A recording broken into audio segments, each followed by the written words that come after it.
Good morning, Vietnam. I wanted to talk about the science as we know it and the difference between the model and the reality.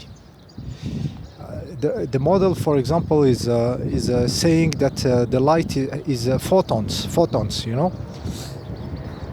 or the electricity is electrons, and quantifying and making mathematics. This is a model, okay? This is a model.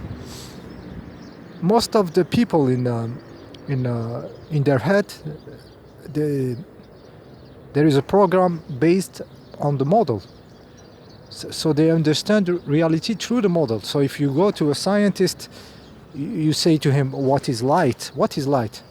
He will tell you it's a photon. It's a group of photons traveling at speed of light and blah, blah. An electromagnetic wave. And this is, they are really thinking this is, light is this, But light is light. Light is not a model that mathematically quantified the light into small bits, small particles, and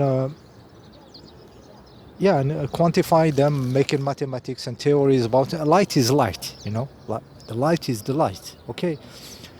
And but always when they talk about science, it's like the model is a primary, is more important than the facts. I give you a little example so you will understand. In this experience of entanglement, like something is connected to something at far distance with no delay of time, like this distance doesn't exist. Like if there is something, information traveling, it will be at infinite speed. So the two stuffs are just connected. Something here and something in 1,000 kilometers, they are connected. So this experience, when they explain it, they will always they have to put the model inside. The model is the way to explain.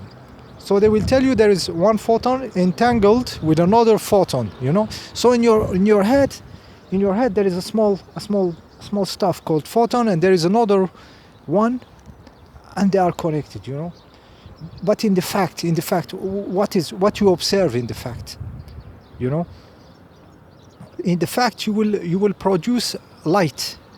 You will have a device that produces light, this phenomena, and it will produce some organized light they call laser.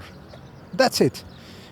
Primary stuff to do. You have a laser, and then you split it into two by some mirrors or some device, transparent and stuffs and some lenses and stuff, and you split this laser into two. So it's the same laser, but he goes through something and he became two. And one laser go to one direction and the other goes to the other.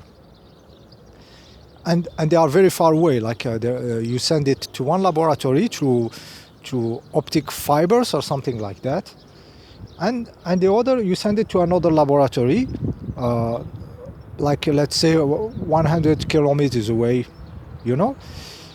So what you did, you produced light, you make it through some plastic tubes, traveling to a laboratory in one direction and in the other laboratory.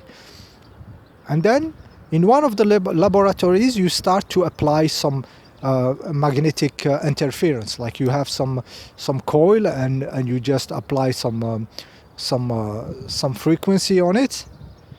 And in the other, they have a measuring device that will measure that the laser is actually showing this interference that they are applying on the laser in the other side, on the laser number 1.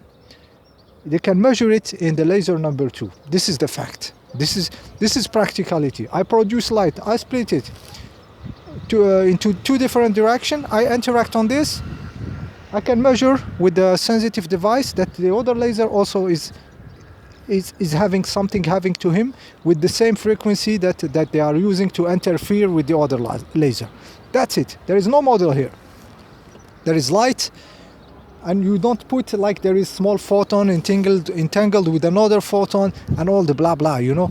So this blah blah, when they talk about photon, this is like you know, like imagining stuff, like it's a philosophy, you know, like a mathematical model, cutting everything into small bits, and somehow these models become more important than the reality itself.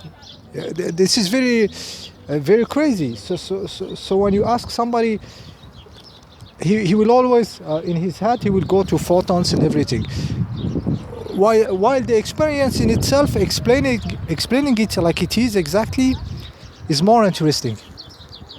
Some birds are fighting just next to me. I don't know if you hear them. Yeah, I said, shut up, please. Really, shut up. Go from here. Go. Let me. I'm recording. Go. Yeah. I just chased the birds. Yeah, it happens. I mean, they were entangled with this moment.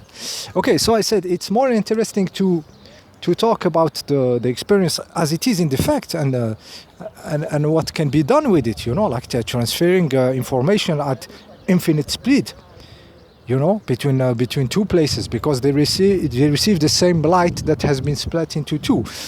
So if you explain this to even to a child, he will be more viewing what you can do with it and what the beauty of this universe and everything. But when they start to talk about entanglement and particles, and you know, this is the stupid part of it. Like the models suddenly become more interesting than the technical, the real, practical phenomena. You know, even in this I'm sure you have seen this experience, double slit. You know, and this it is on YouTube, and the guy starts to talk like when we measure, suddenly the electron is no more a wave, it becomes a particle, you know.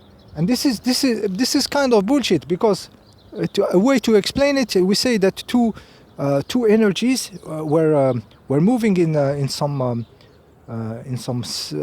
wave form, like spreading, and then when I try to measure them, what is happening?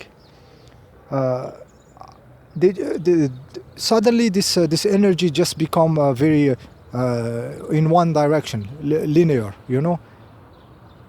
It's another way to say it, but it's the real honest way to say it. It's an honest way to say it. So this is where there is the problem in the brain of the humans. They confuse the reality with the explanation, mathematical and of the system, of course, always very rigid, very stuff, and they are stuck on the model, you know. So the brain is contained into a small box. This is why the people who do a lot of studies and science and everything, they conceive from the model. From this model, they start to imagine stuffs, and then they have ideas. But they start from the stupid explanation that there is photons and there is electrons collapsing into from a wave to an electron. You know, they are not starting from, this is crazy what I'm looking. The light is going there.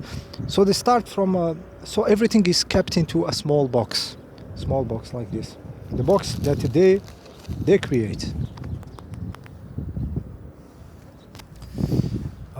So we see a lot of time that big invention, people with bright ideas, practical ideas, most of the time they have they are not very into the mainstream science. They don't have like those huge diploma.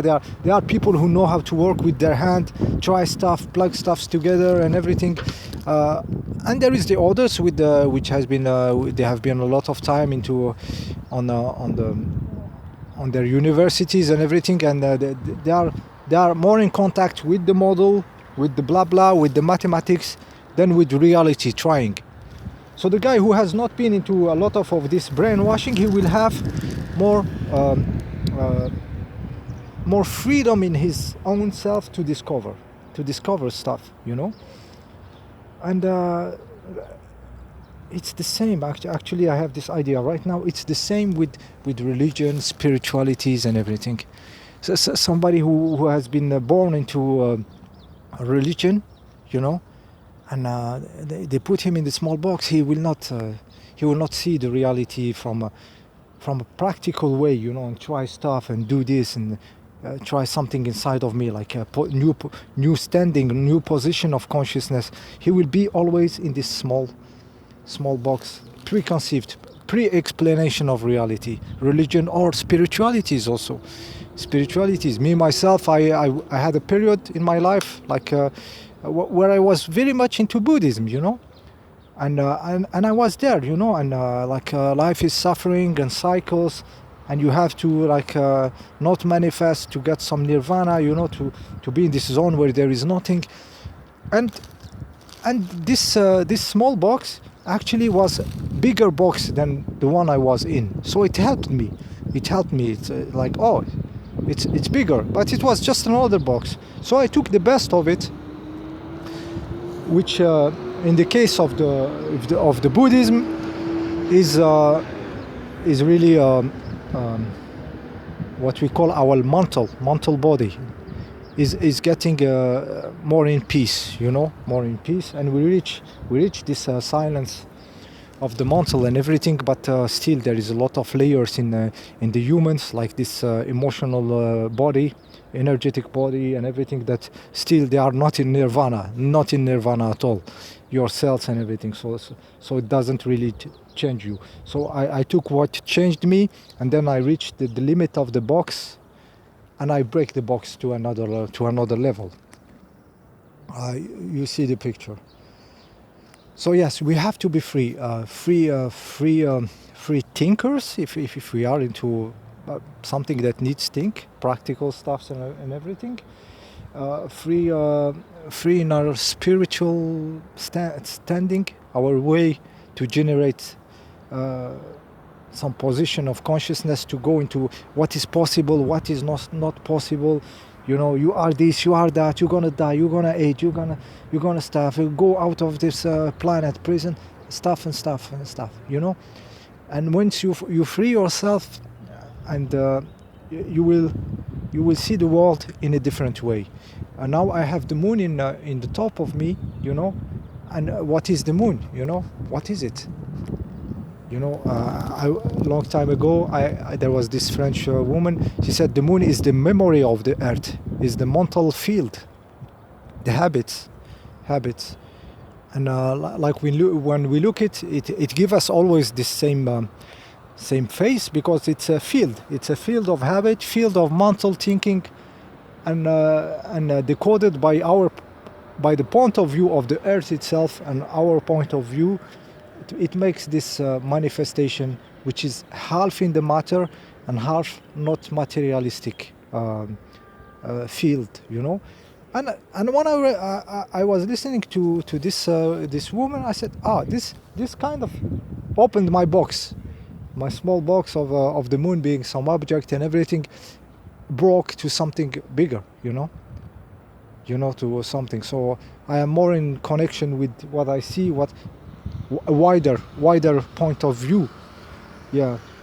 So I said that the moon could be this field of habit, of gray matter. It is gray in itself, so it seems to have a lot of habits. When you would think about the moving of the sea, you know, the sea going back and forth according to some cycles.